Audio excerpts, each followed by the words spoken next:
నమస్తే Avadhani. Special incentive revision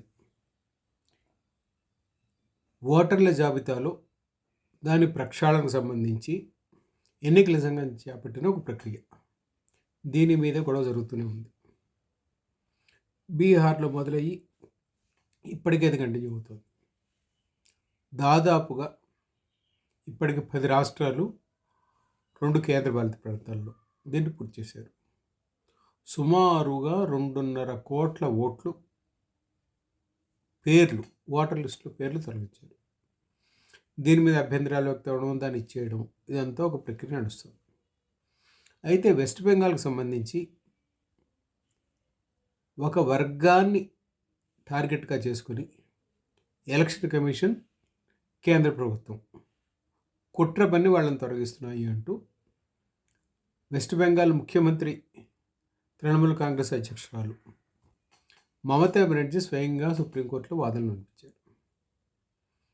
అయితే west బెంగాల్లో ఏమవుతుంది అంటే మరీ ఎక్కువగా, మిగిలిన చోట్ల కన్నా మరీ ఎక్కువగా ఇక్కడ ఏమిటంటే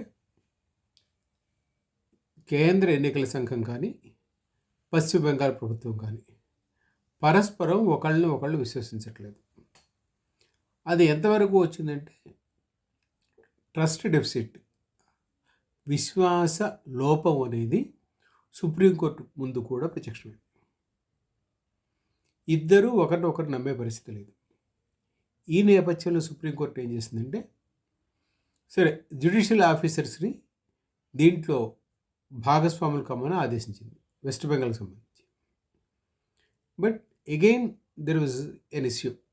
అక్కడ ప్రాబ్లం ఏంటంటే తగినంత మంది జ్యుడిషియల్ ఆఫీసర్సు ఈ పని మీద కేటాయించడానికని, ఈ పనికి రావడానికని పరిస్థితి అనుకూలంగా లేదు.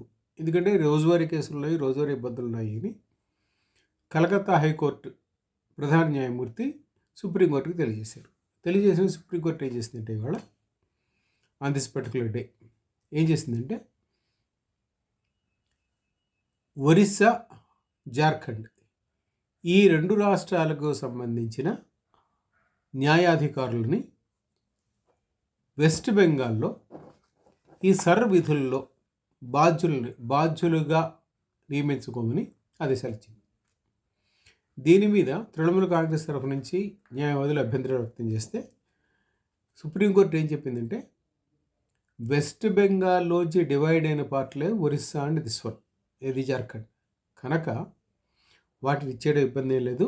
అక్కడ వాళ్ళకి ఇక్కడ పరిస్థితులు అర్థమవుతాయి, ఇక్కడ సాంస్కృతిక నేపథ్యం కానీ, చారిత్రక నేపథ్యం కానీ అన్నీ తెలుస్తాయి, ఇబ్బంది ఏం లేదు అని చెప్పి ప్రస్తుతం వాళ్ళకి ఈ పని అప్పగించింది. సో ఇది ఎప్పటిలాగా కంప్లీట్ చేయాలి ఏమిటి అనేది కొన్ని డెడ్లైన్స్ ఫిక్స్ చేశారు. ముందు ఈ నెలాఖరు నాటికి ఒక లిస్టు మళ్ళీ ప్రచురిస్తే దాని మీద second and third supplementary list కూడా ఇవ్వచ్చు అని చెప్పారు. Based on that Supreme Court has issued directions. ఆయా రాష్ట్రాల నుంచి ఆయా స్థానాల్లో ఉన్న కొంతమంది న్యాయాధికారులని ఇక్కడికి పంపించాలని, ఆ మొత్తం బాధ్యత అంతా ఇది వాళ్ళకి సంబంధించిన ఖర్చులు, వ్యవహారము ఇదంతా కూడా ఎలక్షన్ కమిషన్ భరిస్తుందని చెప్పింది. సో ఫైనల్గా సుప్రీంకోర్టు జోక్యం కారణంగా వెస్ట్ బెంగాల్లో ఒక సిస్టమ్కి వచ్చే పరిస్థితి వచ్చింది. చూద్దాం ఇప్పుడు ఏమవుతుందో. But surely it is a decisive moment in regard to ఎందుకంటే మీద ఎవరికి అభ్యంతరాలు ఎప్పుడూ ఉన్నప్పటికీ సమస్య ఏమిటి అంటే ఉన్న ఓట్లను తొలగిస్తే మాకు వచ్చే ఇది పోతుంది అని అధికారంలో ఉన్న ఏ పార్టీ అయినా దాన్ని వ్యతిరేకిస్తూనే ఉంటుంది. అది ఎక్కడైనా సరే, మీరు వెస్ట్ బెంగాల్ తీసుకోండి, కేరళ తీసుకోండి, కర్ణాటక తీసుకోండి, మీకు అన్ని చోట్ల ఇబ్బందులు వస్తూ ఉంటాయి. బట్ ష్యూర్గా